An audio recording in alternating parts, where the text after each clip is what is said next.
Welcome to the Game Table Podcast. My name is Anna, and I am going to be your only host for this podcast because this week we are helping Bezier Games celebrate their Year of the Card Game by taking a full week to look at several of the card games from their catalog. Today, I'm going to be looking at Rebel Princess Deluxe Edition. Rebel Princess Deluxe Edition is designed by Daniel Byrne, Gerardo Guerrero, Kevin Peleas, and Terzo Virgos. The art is by Alfredo Caceres.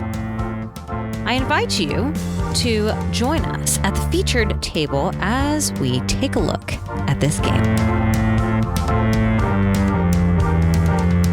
All right, so just briefly, how to play. Luckily, most of the card games that we are doing this week, the how to play booklet is rather small. You can get through it kind of quickly. And so we got to talk about the theme a little bit because that is a strength of Bezier is the theme. So this theme is Rebel Princesses. So we have Snow White and the Little Mermaid and Cinderella and all these fairy tale princesses are celebrating a 5-day long party.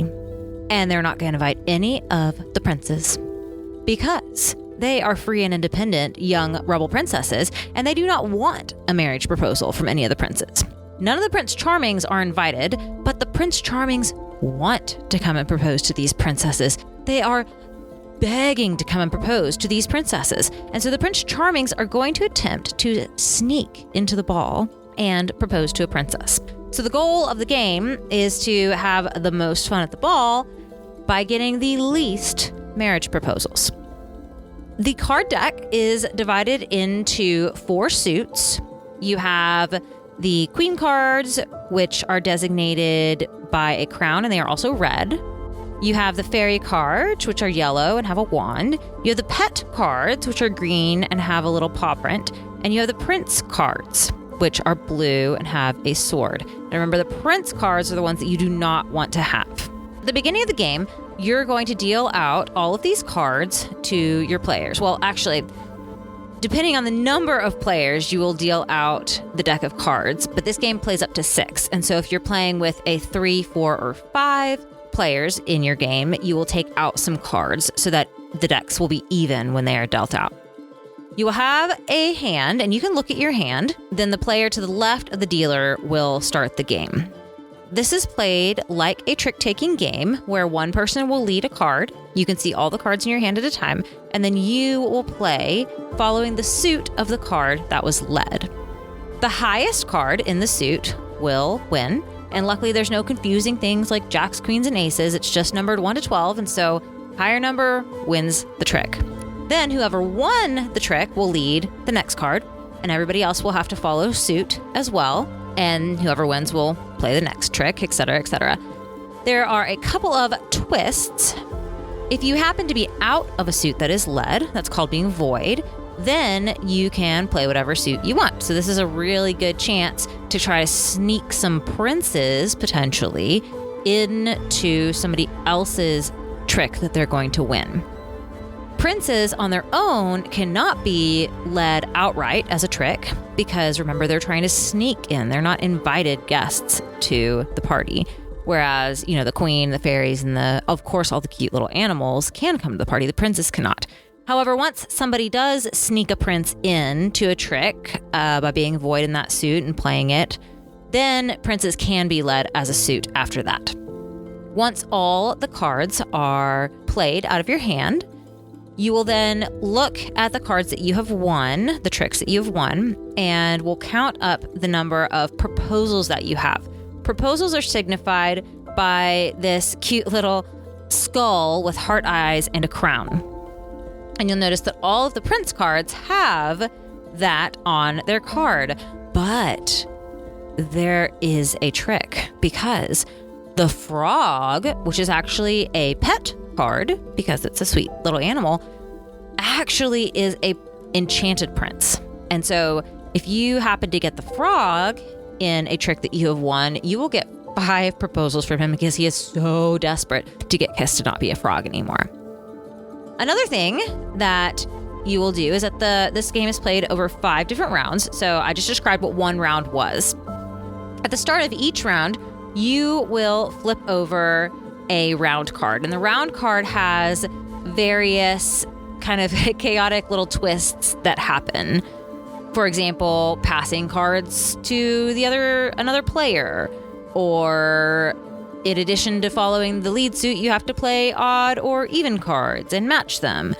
Or fairies are wild and can follow any suit. So everybody gets to see what the round card is at the start of the round, and it essentially just adds another rule, another thing to keep in mind as you're playing the round. The other thing to keep in mind is that every single player at the start chooses a princess. And so their princesses will also have certain abilities. For example, Pocahontas' ability as a wilderness guide is before a trick, she could choose any player to lead. So it doesn't have to be the person that won the trick to lead. The Ice Princess, her power is that before a trick, she can choose one of 2 random cards of a player's to play. So she can essentially freeze and make somebody else play one of 2 cards that she selects. So every single princess is going to have a different ability. There are a lot of princesses. There's 12 princesses to choose from, and those abilities will also come into play during the game. Once you use the ability of the princess, you will flip the princess over. So it's a 1 time per round ability. The only other, I think, kind of little rule that I skipped was if for some reason you decide that you're going to try to get all of the proposals at the ball, then you are actually a rebel among rebels because all the rebels want to not get proposed to, but you just got all the proposals.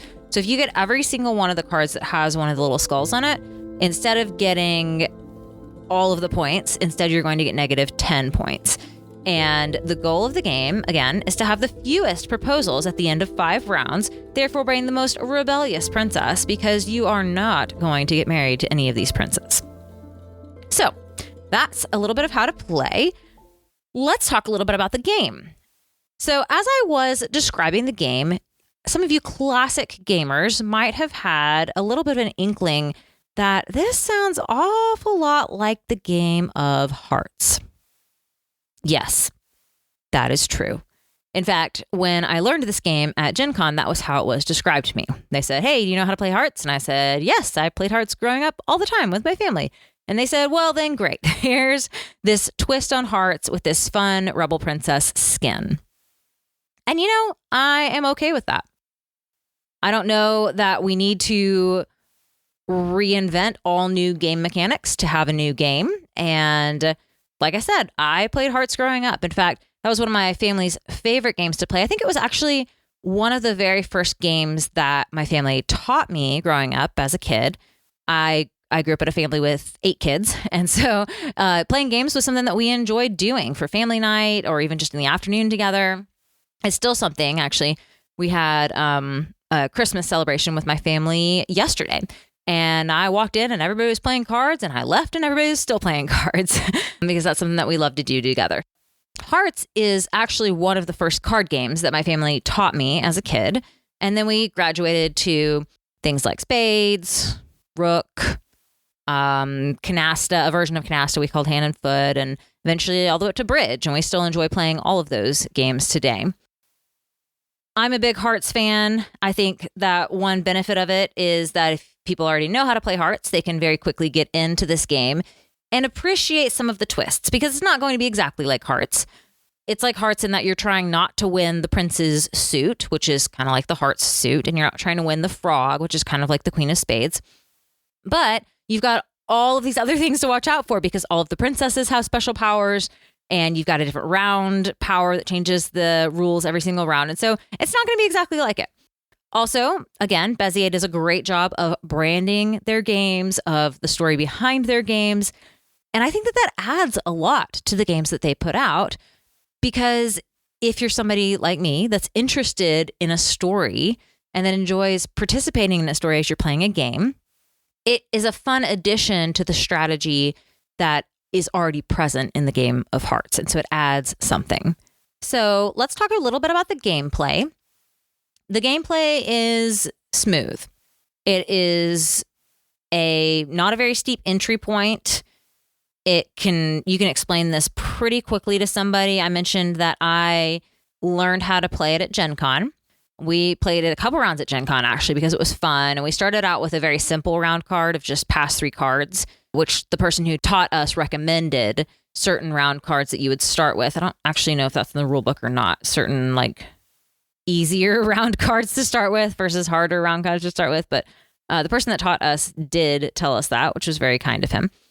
And yes, so there's not a recommendation specifically of which cards to start with. However, each of the round cards has a complexity rating that is on a letter that appears in the upper left-hand corner of the card. And that indicates the complexity of the rules that are on that card.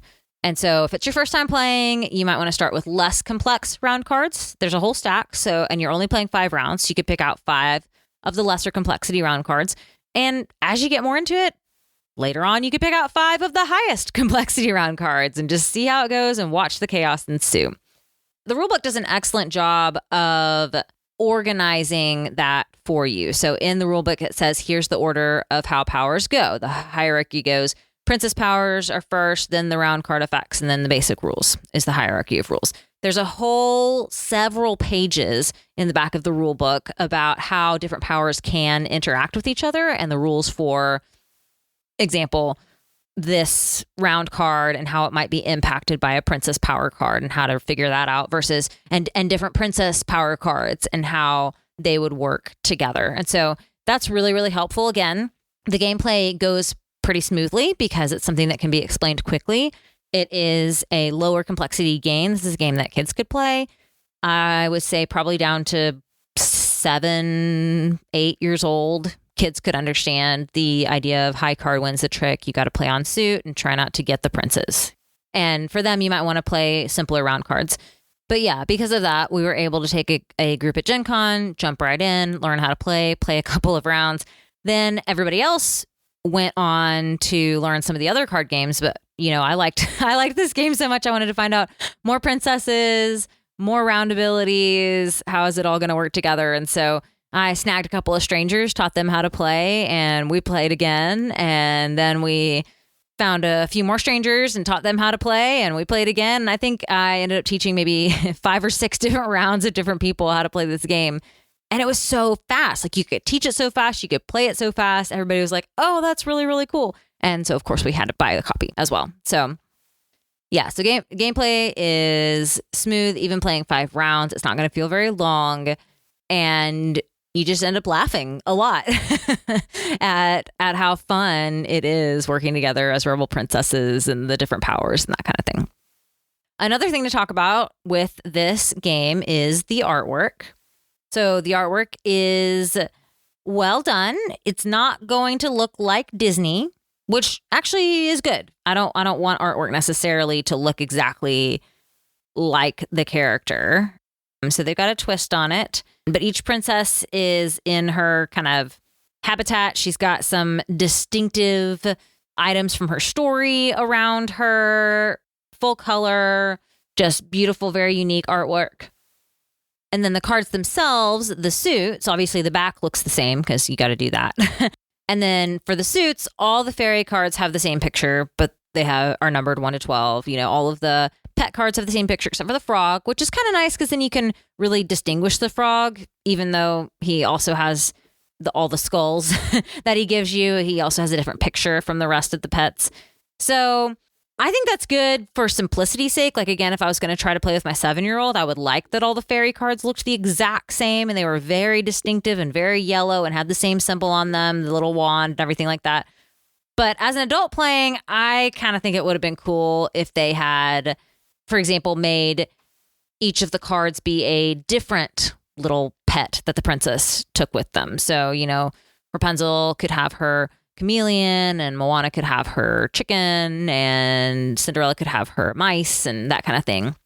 Not that the princesses would get those, but I think it would be neat to have on the pets different pets that the princesses actually had. And for the fairies, you could do the 3 fairies from Sleeping Beauty and you could do some of the fairies from Neverland. I think you could have made the artwork more unique on the card decks, but I get why they didn't, because again, you don't want to confuse younger players.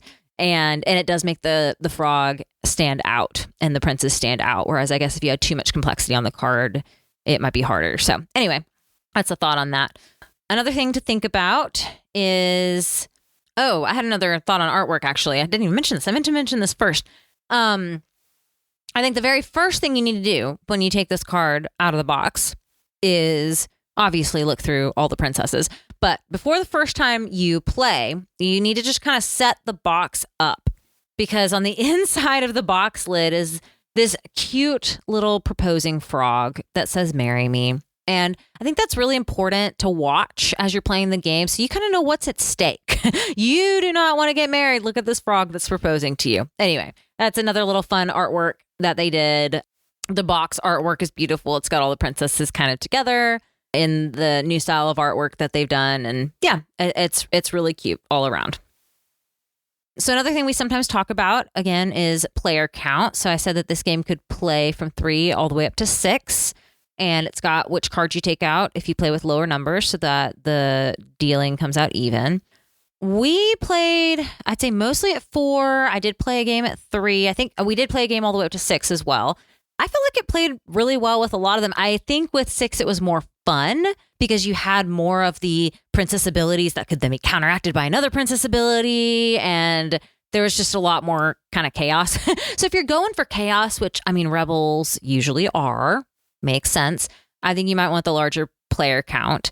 But with 3, it was still very fun. And I think especially for learning, that was maybe fun for those people that were learning to do it with 3. It was a little bit less to keep track of because 6 felt kind of chaotic as we were getting into it. We also will talk about sometimes player interaction. So this game has about the same level of player interaction as other trick-taking games. You're mostly focused on not getting the princess for yourself, but you have a little bit of control of, am I going to sneak a prince if I'm out of a suit? I can choose, am I going to sneak a prince into somebody else's trick that they're about to win? And I could choose that based on, I could choose not to toss it to Jared, for example, because maybe he already has 50 points and he's not in competition for me, but maybe Ian only has 15 points and has a lower score. And so I could in that way influence, I could toss Ian a card. Maybe I give him the frog card instead of a prince card because he's going to get more points off of that frog card. So there's a little bit of player interaction with that. There's also obviously the ability to watch other players. You want to keep track of who's out of what so that you know what to lead. You want to keep, you can keep count cards a little bit and know, okay, most of the cards of this suit has come out. I bet somebody's going to be out soon, that kind of thing. So your normal kind of trick-taking game strategy. There are no expansions for this game out right now, but we did get a fun little promo card. It has a mirror. So we are the princess in this promo card, and it allows you to copy the power of any other princess at the table. So that was kind of a fun little extra thing, a very creative thing. All right, so moving on to kind of grading and final thoughts. I would give this game a solid 7.5.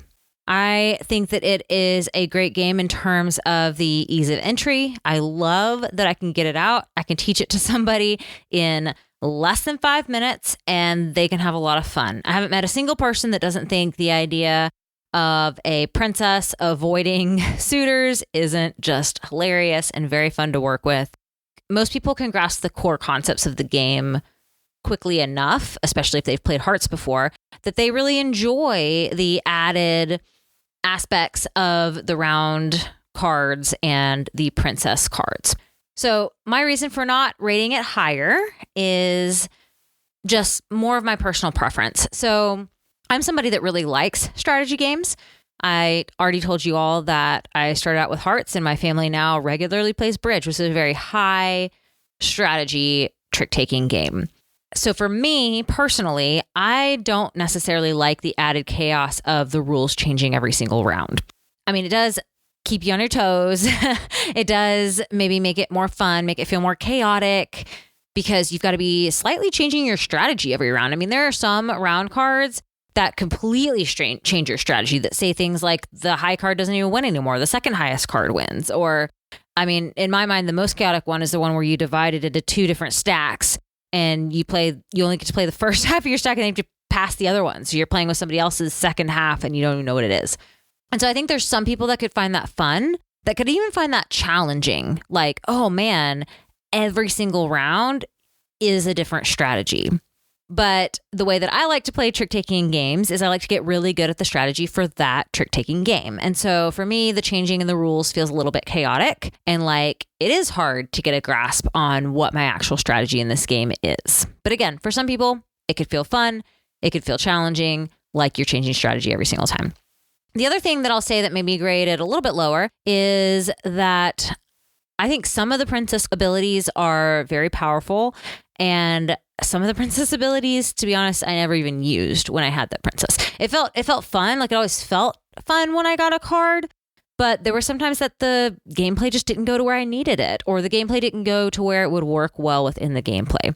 So that's something to be aware of as well. And it's always a little bit disappointing when you get to the end of a round, and you play with the same princess for all 5 rounds, actually. So when you get to the end of maybe several rounds and you realize, man, this other person's ability is so cool and they're using it all the time, and I don't feel like mine is being used as much. So that's something to be aware of as well. And another reason why I rated the game a little bit lower. But again, a really solid game, a really fun game. This is one that we can pull out and teach to a very diverse crowd. Everybody enjoys the theme. Everybody can get on board. And so, yeah, solid 7.5 for me. So with that, thank you so much for listening. Tomorrow, we're going to have another card game from Bezier Games to look at because, again, this is the year of the card game from Bezier Games. They're putting out all sorts of very fun, different little card games, similar to this one, that you can learn quick, that you can play quick, and that you can have a lot of fun with. So for today's game and more information about the Game Table Podcast, you can check out our show notes. And until next time, may your dice rolls and card draws be blessed and your experiences at the table be ones to remember forever.